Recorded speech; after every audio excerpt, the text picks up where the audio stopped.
2026 বিশ্বকাপ ব্রাজিলের পাশাপাশি আরেকটি নাম নেইমার জুনিয়র। কিন্তু এবার প্রশ্নটা আগের মতো সহজ নয়। তিনি কি সত্যি জায়গা পাবেন দেশটির জাতীয় ফুটবল দলের বিশ্বকাপ স্কোয়াডে, নাকি শেষ হয়ে যাচ্ছে এক যুগের গল্প? আগামী 18 মে চূড়ান্ত স্কোয়াড ঘোষণা করবেন ব্রাজিলের কোচ কার্লো আনচেলত্তি। তার আগে চলছে জল্পনা, বিতর্ক আর তুমুল আলোচনা, কারণ নেইমারের ভবিষ্যৎ এখনও পুরোপুরি অনিশ্চিত। ব্রাজিলের রাজনৈতিক, সামাজিক ও অর্থনৈতিক গবেষণা সংস্থা জেনিয়াল কুয়েস্ট একটি জরিপ চালিয়েছে। ফলাফল, 47% মানুষ চান নেইমার দলে থাকুক, অন্যদিকে 45% মানুষ চান না। বাকি 8% মানুষ এ নিয়ে কোনো মন্তব্য করেননি। অর্থাৎ পুরো দেশ যেন বিভক্ত দুই শিবিরে।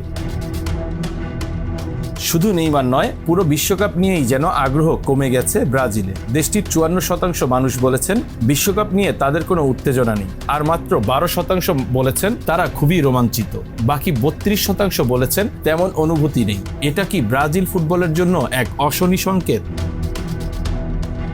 জরিপ বলছে 68% ব্রাজিলিয়ান মনে করেন এবারও বিশ্বকাপ জিততে পারবে না ব্রাজিল। 5 বারের বিশ্ব চ্যাম্পিয়নদের জন্য এটা সত্যি ভয়ঙ্কর বার্তা।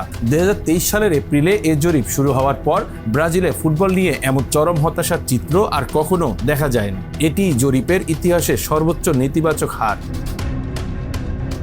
34 বছর বয়সী নেইমার জুনিয়র এখন ক্যারিয়ারের সবচেয়ে কঠিন সময় পার করছেন। সর্বশেষ জাতীয় দলে খেলেছেন 2023 সালের অক্টোবরে। এরপর দীর্ঘদিন চোট ও ফিটনেস সমস্যায় ভুগছেন। ফলাফল, তার পক্ষে পারফরমেন্স ধরে রাখা কঠিন হয়ে যাচ্ছে। একসময় যাকে পেলে, রোনালদোদের উত্তরসূরি ভাবা হতো, আজ তিনি লড়ছেন নিজের জায়গা ধরে রাখার জন্য। 2025 সালে নেইমার ফিরে যান তার শৈশবের ক্লাব সান্তোসে। সেখানে 36 ম্যাচে 15 গোল। মাঝে মাঝে ঝলক দেখালেও ধারাবাহিকতা নেই।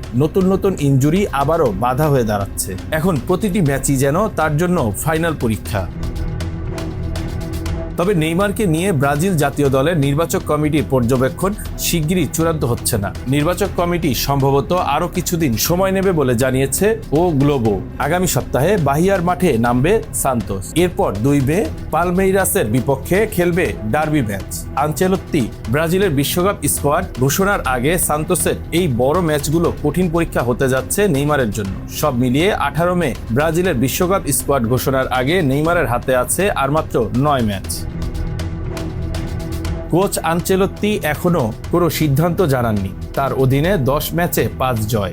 41% মানুষ তার পারফরমেন্সে সন্তুষ্ট আর 29% অসন্তুষ্ট। এ অবস্থায় তিনি কি অভিজ্ঞ নেইমারের উপর ভরসা করবেন, নাকি নতুন প্রজন্মকে সুযোগ দেবেন? ব্রাজিলের ভেতরেও মতামত এক নয়। দেশটির দক্ষিণাঞ্চলের মানুষ নেইমারের বিপক্ষে, অন্যদিকে উত্তর পূর্বাঞ্চলের মানুষ তার পক্ষে। সাও পাওলো সহ দক্ষিণ পূর্বাঞ্চল সেখানে সমান।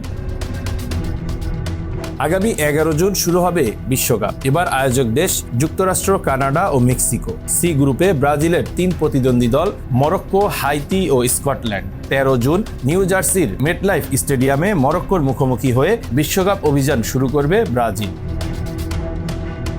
Bangla affairs news desk.